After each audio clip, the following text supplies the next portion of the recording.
আজিৰ ভিডিঅ'টোৰ ফাৰ্ষ্ট কুৱেশ্যনটো হৈছে অসম সাহিত্য সভাৰ নাম আৰম্ভণিতে কি আছিল আৰু ইয়াৰ শুদ্ধ উত্তৰটো হৈছে অপশ্যন এ সদৌ অসম সাহিত্য সন্মিলনী। ছেকেণ্ড কুৱেশ্যনটো হৈছে অসম সাহিত্য সভাৰ প্ৰতিষ্ঠা কেতিয়া হৈছিল আৰু ইয়াৰ শুদ্ধ উত্তৰটো হৈছে অপশ্যন বি 1924 চনৰ 5 মে তাৰিখে অসম সাহিত্য সভাৰ প্ৰতিষ্ঠা হৈছিল।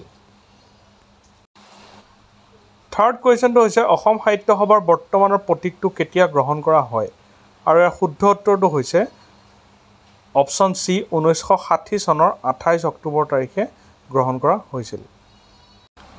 ফ'ৰ্থ কুৱেশ্যনটো হৈছে অসম সাহিত্য সভাৰ বৰ্তমানৰ প্ৰতীকটো কোনে নিৰ্মাণ কৰিছিল আৰু ইয়াৰ শুদ্ধ উত্তৰটো হৈছে অপশ্যন ডি শিল্পী যুগল দাসে।